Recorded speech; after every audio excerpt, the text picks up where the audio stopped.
Hey, good morning. This is Kev with J425. I've got a good podcast set up for you today. It's called Mutually Reinforcing Cartels. Before I get to that, before I hand off to my duo, wanted to just give you a little bit of update on this larger project that I'm trying to get a handle on.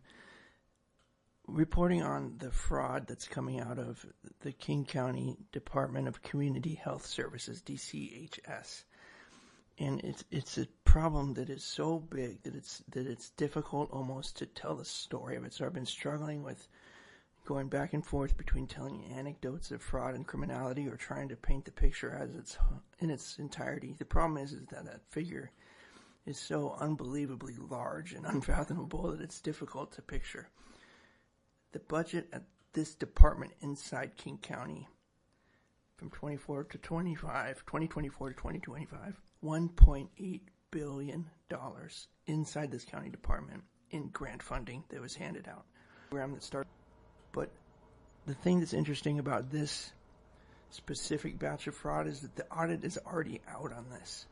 The corruption's been discovered already. The King County auditor released a report last fall, outlined the problems with this program. And the thing that is so insidious about this program is that money, that bucket of $1.9 billion, it's all based around preventing youth violence, basically serving the youth in the community, because it started coming out. Program inception was after 2020, and the King County executive was looking for solutions. Those solutions back then looked like pulling out the police and finding new ways to put community people on the ground, interfacing with youth right away. And not only was the government willing to redirect funds, but the people of King County, they went to the ballot and they decided to tax themselves by setting up a levy, the funds of which would be redirected into a bucket that would fund family and youth services in King County. So basically this torrent of money is created and it starts pouring into the county. The county puts it into this department called DCHS, has no experience holding this kind of money, and it's just fire hosing in until it's piling up to $1 billion a year, $1.9 billion a year. They have no experience dealing with this sort of thing, and there's not really an ecosphere on the outside set up to receive this sort of money. But quickly people figure out that if they can put together a nonprofit and it's got a name that has something to do with providing youth services, they are in business. And that's basically what happens next, is this torrent of nonprofits start up, and they are all providing different kinds of nebulous youth services and nonviolent services and deferral services and counseling and all sorts of stuff.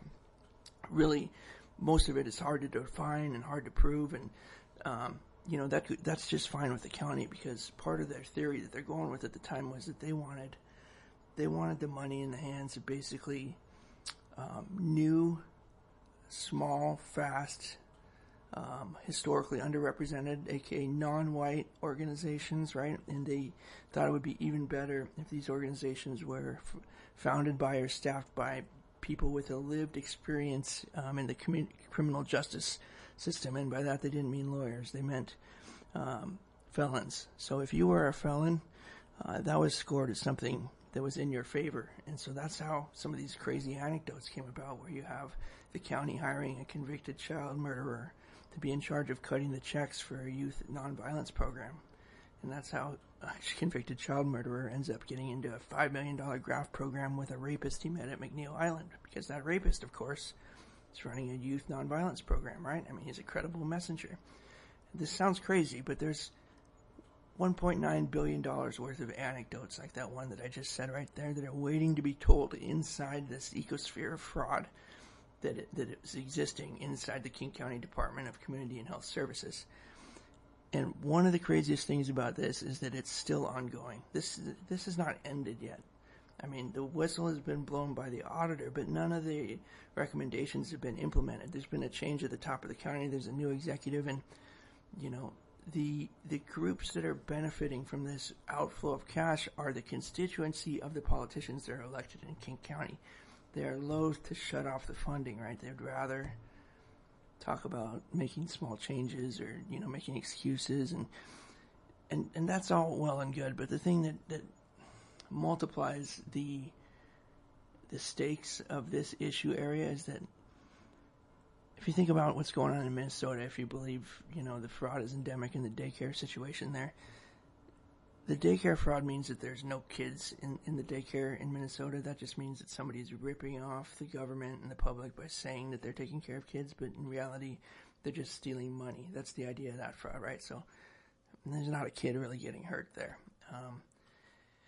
Same thing with the daycare stuff they're talking about down in Olympia right now. The problem with the $1.9 billion programs, King County DCHS, is that there are real kids on the other end of these programs, right? Like the police were removed from Garfield and Rainier Beach and replaced with nonprofit community organizations like Marty Jackson's SE Safety Network. Marty Jackson turned out to be a fentanyl dealer. She had 3 generations of her family running fent and weapons out of her house, and then during the day she'd go to Rainier Beach, put on a blue jacket, and say she was a violence interrupter protecting kids from violence. It was, strange that a couple of her nonviolent sit-ins got shot up, but I guess that didn't strike anybody as too odd in retrospect. Could have been the color blue, could have been the fact that she was an international fentanyl dealer. Either way, these are the type of people that are getting attracted by the prospect of billions of dollars in free money that is being handed out by people like Will Jimerson, the convicted child murderer who was cutting checks for the county. So, the other thing is that the audit came out in the fall, October, and a month after the audit came out, the King County auditor wrote an email to a bunch of different elected figures in the county and the state asking for help. She said that her recommendations were being ignored. The legislation that came out of the King County Council after the audit that was enacting some changes was being completely pushed back against. Long story short, nobody wanted to make any changes to the torrent of money. They didn't want to adopt any of the auditors' recommendations even after they became legislation, and she basically asked the county to appoint either the FBI or an outside entity to investigate and get this $1.9 billion worth of fraud under control. That's still ongoing. There is not a resolution to any of this, okay? That's why this story is so interesting. So what I've been doing is, and let me tell you how I got involved in this area, through the Roosevelt recruiting scandal, which, if you remember, there was a kid from Lake Stevens who was recruited to Roosevelt back in 2023. And because of that, because I knew that player, I was able to follow the thread into the recruiting story, and I was able to break the Roosevelt recruiting scandal through my sources. And through reporting that story for over a year, I wrote 10 stories. I also made a lot of connections in doing that. And the other thing that happened was I was able to see some connections starting to form. One of the people involved in the Roosevelt recruiting scandal was this guy named Saul Patu, all right? He was an assistant coach who was fired and fined for illegal recruiting, but he was the one who also got a $160,000 sole source contract from a Roosevelt nonprofit. The principal approved that contract to Saul's LLC, and what he got the money for was for running the kennel, quote unquote. The kennel was him repurposing a otherwise public classroom and turning it into an exclusive club for the transfer football players where they could basically hang out during the day and not go to class. So I later found out that Saul Patu was connected to a whole bunch of different people in the Seattle School District realm, with the matriarch Betty Patu being this retired school board member. Saul Patu's sister, Annie Patu, is the principal at Rainier Beach High School. Marty Jackson is the final connection in that. Marty Jackson is Saul Patu's sister, is Annie Patu's sister.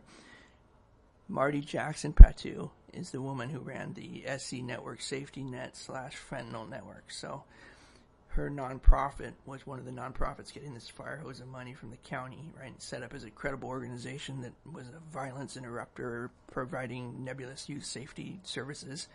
And through that, the organization got enough credibility that when Seattle schools kicked the police off campus, when Annie Patu, principal of Rainier Beach, she looked for her sister, Marty Jackson, running this nonprofit, that says it's in charge, a safety organization. Well, they steer the contract to Marty Jackson's group, and she gets one of the 2 contracts to provide security services at Garfield and Rainier Beach, the other one being community passageways. Well, Marty Jackson turns out to be running the fentanyl ring from her house with 3 generations of her family. The nonprofit was just a front for running money through. 4 members of the Illumination died from overdoses. Horrible thing. And she got wrapped up by the feds in fall of 2024, right when her brother Saul was getting found out over at Roosevelt and let go for the recruiting scandal over there. So Marty Jackson indicted along with 28 other people, I believe. So, that in itself is a microcosm of both the type of connections that allowed this sort of thing to go on, and an example of the kind of people that are coming in and inserting themselves around children and in place of, peace officers, for better or worse. I mean, you exchange a fentanyl dealer for a police officer, and kids did die because of it. And the fact that as recently as October, the Seattle School Board voted 5-2 to keep these community organizations in place of police on campuses, even after the Garfield students walked out, even after the Garfield principal came to the school board and said, hey, we need police back. The board voted 5-2 with, I believe, the majority of the members then leaving the board, stepping down, and you're left wondering why. Well, when you think about things in the context of $1.9 billion pouring out to safety services, to youth safety services, it can be pretty expensive if you're the board member who votes to get rid of these violence interrupters, who puts an end to the need for community-based nonviolence practitioners and brings police back in. That's kind of turning off the spigot of money. And, once the momentum of these things gets going, keeping the money going becomes, in often cases, the most important thing. Even when there's bodies stacking up, even when there's fentanyl in the picture, even when the corruption is in the billions. So that's where we're at right now. Today, I've got this podcast that kind of gives the 25-minute summary of the fraud situation going on at the county, just to get this story out there while everyone's talking about Minnesota, while everyone's talking about the corruption down in Olympia. I'm telling you that this story is much bigger. It's bigger by money. It's bigger by import, because it's ongoing and because there are real kids at the other end of it. So give the podcast a listen. Hope you enjoy it. And on the back end, you can just click a link from the podcast post, or head front page Journal 425 and consider subscribing. We could really use your support. These stories are not easy to report on, and especially when there's people on the other end who are, wetting their beak at the trough and don't want that to if you're a student and you need a subscription. DM me or email me and I'll set you up for free. Always, no questions asked. So anyways, enjoy our podcast this morning. Well, enjoy it as much as you can. Listen to it. And let me know if you have any questions, comments, and that's all I got for you today. I want you to picture a number, and I want you to really try to visualize it, because when we get to figures this size, they just get abstract. They do. They stop feeling like money. Yeah, they just look like a long string of zeros. The number is $1.9 billion. It is a number that demands a double take. It really is. It really does. To be precise, let's call it $1.88 billion. Okay. That is the amount of grant funding awarded by King County's Department of Community and Human Services, or DCHS, just between the years 2023 and 2024. And to put that staggering sum into perspective for everyone listening, because, billion is a word we throw around a lot these days. Right. If you look back at just the 2019 and 2020 period, that figure was around $922 million. So it doubled. It effectively doubled in a very, very short window. It wasn't just a faucet being turned on. This was a veritable fire hose of money being unleashed. And the pitch for this money, the reason the tap was open so wide was incredibly noble. I want to be really clear about that up front. This was for Best Starts for Kids. It was for youth diversion programs. It was meant to build safer communities, to stop the school-to-prison pipeline. The mission statement was, to save lives. Precisely. That was the promise. The intent was undeniable, and on the surface, it's something every single citizen wants. But today, we are looking at the promise. We are looking at the receipts. Or, as we're about to find out, the total lack of them. Right. We are doing a deep dive into the 2025 audit of the DCHS, along with a heavy stack of investigative reporting from places like KUOW, FOC X13, and some truly blistering editorial analysis from J425. Yeah. And what we're finding isn't just a spreadsheet error here or there. This isn't about someone losing a receipt for a stapler or a business lunch. No, it's much darker. And frankly, it's much more systemic than that. Yeah. The auditor's office, and these are people who are usually very, very measured in their language. Very careful. They describe the findings as damning. We're talking about a landscape filled with potential fraud, deep-seated nepotism, and just a near-total collapse of any kind of oversight. One of our sources even describes it as cartels of mutual reinforcement. Which is a terrifying phrase. A terrifying phrase to hear in relation to a government program. So today, we're going to unpack how money that was meant to save children allegedly ended up funding casinos, drug rings, and kickback schemes between former prison mates. And to do that right, we have to understand not just the alleged crimes, but the system that allowed them to happen in the first place. Right. We need to look at the philosophy of reducing barriers and how, in an attempt to be equitable, the county inadvertently, or maybe negligently, opened the door to what some of these sources are calling vultures. So let's get into it. The $1.9 billion question. Where did all the money go? To answer that, you really have to start with this shift in strategy. You have to go back to 2020. You have the COVID-19 pandemic, which, disrupted everything.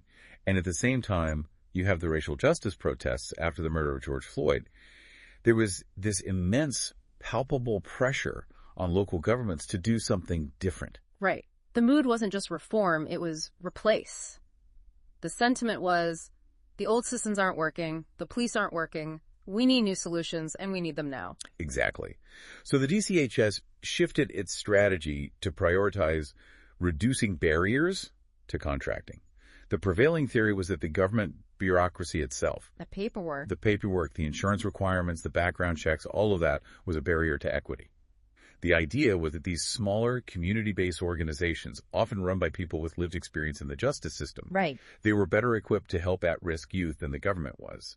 They wanted to be, and this is the term they used, culturally competent. Which, on paper, that sounds logical. If you want to stop gang violence, you want the money to get to the streets quickly, to the people who know the neighborhood. You don't want it stuck in some committee meeting for 6 months while people are getting hurt. It does sound logical. And in a perfect world with, high trust, it might even work. But here's where the execution completely devoured the intent. The method they chose involved distributing these emergency funds with a priority on speed, not fraud prevention. They used something called a hybrid payment model. Okay, let's pause there. Hybrid payment model. That sounds like some innocent corporate jargon. But usually when the government invents a new payment model, things get messy. What does that actually mean here? So traditionally, government contracts are often cost reimbursement, meaning you spend the money, you show me the receipt, I pay you back. Simple enough. Or they're pay for performance, you achieve a specific goal, and then I pay you. This hybrid model was essentially the department taking on the financial risk itself so that organizations with limited or even no government experience could get access to millions of dollars up front. So they were fronting the cash. Essentially, yes. They were giving them the money first. Okay, and when you say the department took on the risk, usually in finance that means you have extra insurance or extra eyes on the deal. Right. But here, did they simply stop checking the receipts? In many ways, yes. They assumed the risk that the money might not be used correctly in exchange for what they saw as the benefit of getting the money out the door fast. Okay. And the audit reveals that in 2024, DCHS scored nearly half of its 359 grantees as high risk. Half. So you're saying 1 out of every 2 organizations they gave money to was flagged as high risk? Correct. Now, normally if a bank lends money to a high-risk borrower, what do? They watch them like a hawk. They ask for more documentation. They're checking in every week. Exactly. You don't just hand them a bag of cash, pat them on the back, and say, good luck, see you next year. Of course not. But here, despite knowing these organizations were high risk, the oversight actually decreased. Decreased. How is that even possible? You have more money going out to riskier groups, and you decide to watch them less. Significantly less. Yeah.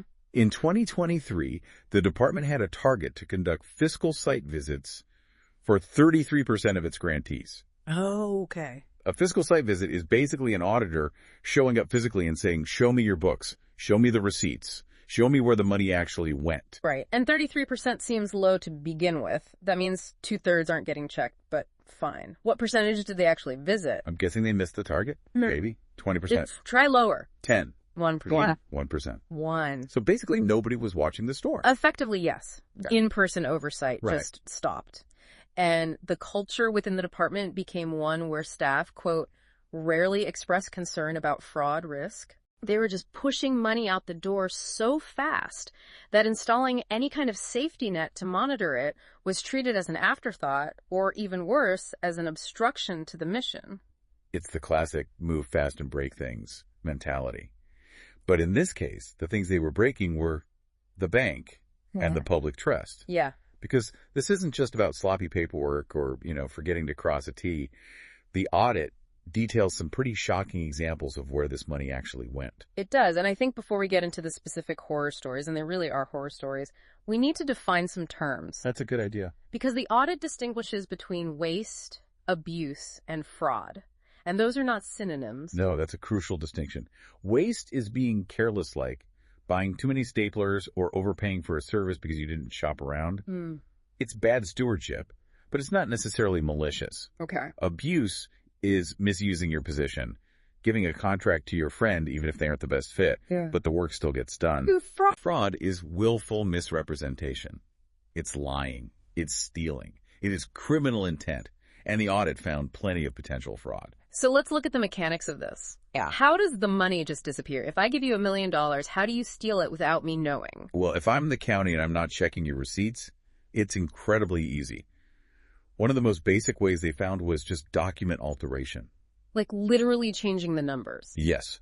The auditors found a specific instance where an invoice for $1,000 was physically altered to say $7,000. You're kidding me. And the county paid it. Just with whiteout and a pen. Essentially. It's crude. It's almost insulting in its simplicity. Yeah.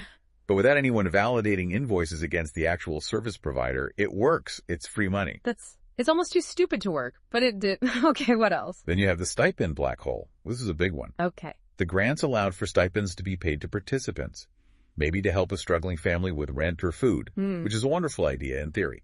Sure. Direct aid, keep people housed, keep them fed. That makes sense. But there was no tracking. No names, no addresses, no verification.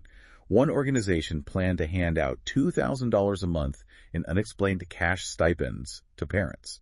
Another single individual received over $15,000 a month for 9 months. $15,000 a month? That's not a stipend. That is a salary. That's a very good salary. That's $180,000 a year, tax-free. But labeled as a stipend, with zero explanation of what it was for or who specifically received it, it bypassed all payroll taxes, all reporting. It's a phantom payment. Wow. And then there are the prepaid cards. Oh, the gift cards. I've read about this. Gift cards, debit cards bought in bulk. The idea is, again, direct aid. Here's a grocery card for a hungry family. But they were distributed without logs. It's functionally untraceable cash. Right. If I buy $10,000 worth of Visa gift cards and don't write down who I gave them to, well, I could have given them to the poor, or I could have put them in my own wallet, or sold them. The county has no way of knowing. It's like they were actively trying to make it as easy as possible to steal. It's one thing to leave the door unlocked. It's another to take the door off its hinges and put up a sign that says, help yourself. And then it gets more sophisticated. We have the subcontracting shell game. This is where we move from sloppy to structural. Explain that. So you have a nonprofit that gets a grant. Let's say they get $1 million. They budget, say, $63,000 for subcontractors, hiring an outside specialist for a specific job. Okay. But then, when the audit looks at the spending, they've actually spent $439,000 on subcontractors. That's almost half their entire budget. Exactly. They are funneling money to third parties that the county never vetted, never approved, and often didn't even know existed. One organization spent over $100,000 on unapproved subcontractors with zero allocation for it in their budget. And this is where the for-profit leak comes in, right? Because we all assume this money is staying in the nonprofit world. We think it's going from charity A to charity B. That is a dangerous assumption. The audit found that funds meant for nonprofits were leaking into for-profit companies, including out-of-state entities. One for-profit company received about $260,000.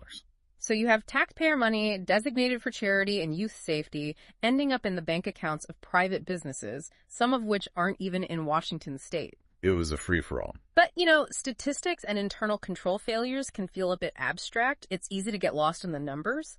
I think we need to talk about the people. Because when you peel back the layers of these community organizations, the characters you find are, well, they're straight out of a crime novel. They really are. And this brings us to what J425 calls the partners in crime. We have to talk about the case of Willard Jimerson and David Heppard. This is case study A in how to game the system. This story is wild, so let's set the stage. Willard Jimerson was a King County employee. He wasn't just a grantee, he was on the inside. He was a juvenile justice reform advocate, and he was hired despite having a past conviction for murder as a teenager. That's right. And to be fair to the philosophy here, under the county's new Best Starts philosophy, that conviction was viewed as an asset. How so? He was a credible messenger. Okay. The idea is that someone who has been through the system, who has seen the inside of a cell, can connect with at-risk youth in a way a bureaucrat in a suit never could. Okay, I get the theory. It makes a certain kind of sense. You need someone who speaks the language. But Jimerson wasn't just mentoring kids. He wasn't just a counselor. No. He was managing contracts. He was managing the Regional Peacekeepers Collective contracts. He was holding the checkbook. And that is where the conflict of interest just explodes. Jimerson steers contracts to an organization called the Freedom Project. The executive director of the Freedom Project was a man named David Heppard. And tell us about David Heppard. Heppard was a nonprofit leader, but like Jimerson, he had a record past convictions for rape and witness intimidation. And these two, they didn't just meet at some charity gala, did they? No. They knew each other from McNeil Island Correction Center. They served time together. They did. So let me get this straight. You have a convicted murderer working for the county, giving money to a convicted rapist running a nonprofit. And they are old prison buddies. And the county didn't catch it. Or didn't care enough to look. The scheme was classic kickbacks. Right. Jimerson, from his perch inside the county, steered contracts to Heppard's organization. In return, Heppard's organization paid Jimerson and his private companies. And these companies had just incredible names. They did. You had entities with names like United Better Thinking and Straight Up Cleaning. United Better Thinking. You can't make this stuff up. It sounds like a shell company from a movie. Straight up clean. I mean, they were cleaning out the accounts, that's for sure. And they paid Jimerson at least $323,000 through these companies. Wow. It gets more brazen. This was not a subtle operation. A witness actually overheard Jimerson texting Heppard instructions on what to say to county investigators to align their stories when questions finally started being asked. Talk about cartels of mutual reinforcement. They were literally coaching each other on how to beat the audit. It highlights the supreme irony of the credible messenger model. Yeah. As it was applied here.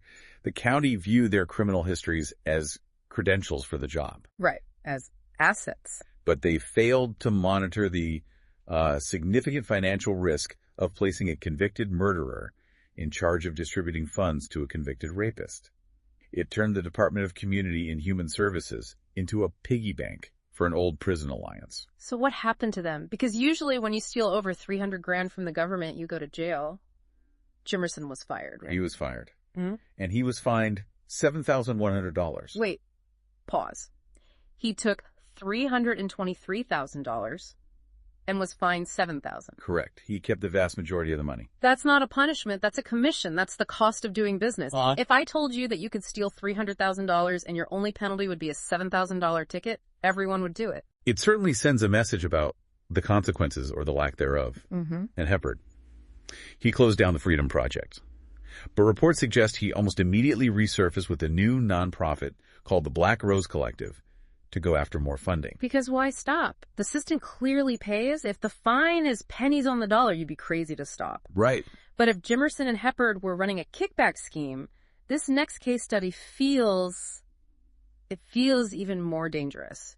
We need to talk about the sacred spaces and the Safeway blue tents. This is a visual many people in Seattle might recognize. If you drove by the Rainier Beach Safeway, you saw them, these blue pop-up awnings. Mm-hmm. This was funded by the county and by Seattle Public Schools as a sacred space for nonviolence. It was supposed to be a community safety hub. And it was run by a woman named Marty Jackson. Right, Marty Jackson. She was a prominent nonviolence activist. She was the head of SE Network, Safety Net. She was held up as a hero. I remember the news clips. The media portrayed her as this mother figure standing between the bullets and the babies. She was sort of the Mother Teresa of Rainier Beach. She was the face of the community-led safety initiative. But according to federal indictments and the J425 reporting, that public image was a mask, a very effective one. Uh-oh. The allegations are that Jackson was actually running a massive fentanyl and weapons ring. A fentanyl ring operating out of a nonviolence tent funded by the government. That is the allegation. And when the feds finally moved in, the hero mask didn't just slip, it disintegrated. They found piles of cash, weapons, and 800,000 fentanyl pills. 800,000 pills. That's not a dealer. That's a distributor. That's enough to kill half the city. And here is the dark irony that the sources point out. Council members would go to these press conferences at the Safeway. Right, for the photo ops. Or the photo ops. They would stand under those blue tents and talk about the darkness of gun violence. But that darkness was allegedly sitting right next to them wearing a Be Safe Bro t-shirt. It gives you chills. It really does. And how does someone like this get so entrenched? How do they get the contracts with the schools? Because she wasn't just at Safeway. She was inside the schools. And this brings us back to nepotism. The sources describe a family business operating within this nonprofit industrial complex. Yeah. Marty Jackson's sister, Annie Patu, was the principal at Rainier Beach High School. The very school that contracted Jackson's organization. Exactly. So the sister hires the sister. And it extends further than that, doesn't it? It does. Their brother, Saul Patu, was involved in a scandal at Roosevelt High School. He was an assistant football coach. He managed to get a sole source contract, funneling $160,000 to his own LLC while he was recruiting for the team. It's incredible. It's not just one bad apple. It's an entire orchard. You have these families and networks treating public safety funds like a personal ATM. And remember, and this is so crucial, this money was supposed to replace the police. That was the whole pitch. Defund the police, fund the community. Right. In many of these schools, police officers, school resource officers, they were removed. And these violence interrupters were hired in their place. So you replace a regulated, albeit imperfect, law enforcement presence with an alleged fentanyl ring. You swapped a badge for a cartel. Hi. That's the harsh reality the sources are pointing to. It leaves you speechless. But we have to keep moving, because we haven't even talked about the vultures and the no-shows yet. This brings us to community passageways, or CP. This is one of the biggest players in this space. Founded by Dominique Davis, they demanded millions for culturally competent solutions. They were the heavy hitters. And they got millions. They were the darlings of the funding world. They did. But their internal controls were apparently non-existent.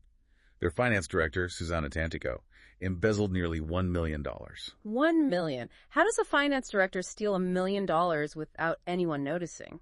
She was treating the nonprofit's bank account like her own personal purse.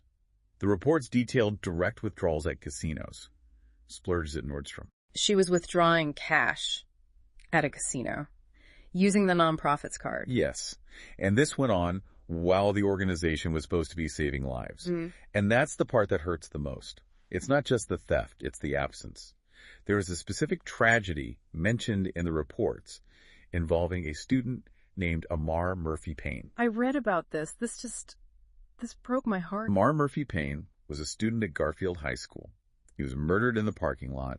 Community Passageways was paid millions to be there.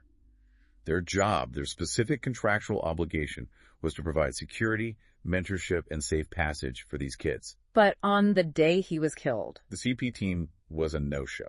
where were they? Reportedly, they were at a conference at Lemon Field. So the kid dies alone in a parking lot because the safety team that we paid millions for is at a conference. It highlights the lethality of this negligence. When you pay for a service that isn't delivered in the corporate world, maybe you lose profit. Maybe a product launch fails. But when you pay for safety that isn't delivered here, children die. The no-show isn't just a breach of contract. It's a breach of a moral duty. And then there's Renegades for Life. This one, I mean, the name alone should have been a red flag. Renegades? Renegades for Life was hired as a subcontractor under that regional peacekeepers collective we mentioned. It was run by a man named Salim Robinson. Let me guess. He had a record. He was a convicted sex offender in indecent exposure and was facing felony insurance fraud charges at the time. And get this, he faked his social work credentials. And nobody checked. King County did not conduct background checks. The audit and all the reporting make this crystal clear. They adopted a hands-off approach. Unbelievable. They allowed people who legally could not work in a public school, who wouldn't be allowed to sweep the floors or serve lunch because of their record, to work one-on-one with vulnerable youth in crisis. It's a complete abdication of responsibility. They just handed the money over and looked the other way. It's almost like they didn't want to know. And that leads us to the bigger picture. Why? Why was this allowed to happen, and why is it so hard to stop? J425 uses the term omerta. The code of silence. Exactly. We are talking about cartels of mutual reinforcement. Think about the position of a whistleblower in this system. Yeah. If you are a lower-level employee at one of these nonprofits and you see money disappearing, who do you tell? Right. Your boss might be a known murderer or connected to a fentanyl ring. You're not exactly going to HR. The sources mentioned that employees were terrified. They were scared for their lives. It creates a system where silence is enforced by fear. And then you have the government's response, or lack thereof. The county auditor, Kimber Waltmanson, she seemed pretty fed up in her report. She was. She called the failures alarming. But what's even more concerning to me is the pushback she apparently received. DCHS and the county executive's office were accused of resisting the controls. Resisting oversight. Yes. Even after these findings came out, contracts were extended. Seattle Public Schools extended Community Passageways contract, even after the embezzlement news broke, and even after the no-show reports. Why? Why would you extend a contract with a group that let a kid die and had their finance director steal $1 million? That defies all logic. Because of the fire hose. The philosophy is that the money must flow. To turn off the tap is seen as politically dangerous. It's seen as inequitable. There is this deep fear among politicians that if you cut funding, you will be accused of abandoning the community. So the access to funding becomes more important than the efficacy of the program. So it's political cowardice. It's political calculation. Yeah. We have to be seen spending money on this problem. Whether the money actually solves the problem becomes secondary. Former council member Kathy Lambert had a pretty grim prediction about all this money. She did. She suggested the public may never know the exact amount that was lost. We're looking at a few audits of a few programs. But remember that 1.9 billion figure. The potential loss across the entire ecosystem could be in the tens of millions. It's gone, vaporized. And the auditor eventually had to call for outside help, right? She couldn't do it alone. Yes. She called for the FBI and the ombuds because the internal DCHS investigations were being delayed or obstructed. Wow. That is a massive red flag. When your own auditor says, I can't trust you to investigate yourselves, you have a systemic crisis. You have complete breakdown of governance. So what does this all mean for us, for the listener? Because it's easy to get angry, but what is the takeaway here? It means we have to reckon with the cost of good intentions without guardrails. We aren't just talking about tax dollars wasted. We are talking about services not delivered. We mentioned earlier that youth gun violence hit record highs in 2024. Exactly. The county spent $16 million specifically to stop youth gun violence through these very programs, and violence went up. So it failed. Miserably. The safety net was full of holes. And those holes were created, in part, by the very people paid to weave the net. It's a betrayal. That's the only word for it. You promise safety, you promise mentorship, and you deliver fraud and fentanyl. And it leaves the listener, the taxpayer, and the parent in a terrible position. You want to support at-risk youth. You want to support equity. No one wants to see kids in prison. But the mechanism that was built to do that has been captured by what the sources call vultures. It's a tragedy, and it leaves us with a really, really uncomfortable question. It does, and this is the thought I want to leave with you, the listener. The sources pose a dilemma. Have we built a system where the experts in youth safety have a vested interest in the continuation of violence? Meaning, if the violence stops, the money stops. Precisely. If the problem is solved, the fire hose turns off. If the police return, the violence interrupter becomes redundant. So is this just incompetence? Is it just sloppy accounting? Or is it a perfectly designed system of graft that requires a baseline of chaos to justify its own existence? That is a terrifying thought. That the chaos is the point. That the disorder is the business model. It is. And until the county values the lives of its children more than the velocity of its grant funding, nothing is going to change. We're going to leave it there. That's a lot to process. That's the deep dive for today. Read the audit, look at the sources, we'll have them linked, and decide for yourself. Thanks for listening. Stay curious and stay critical.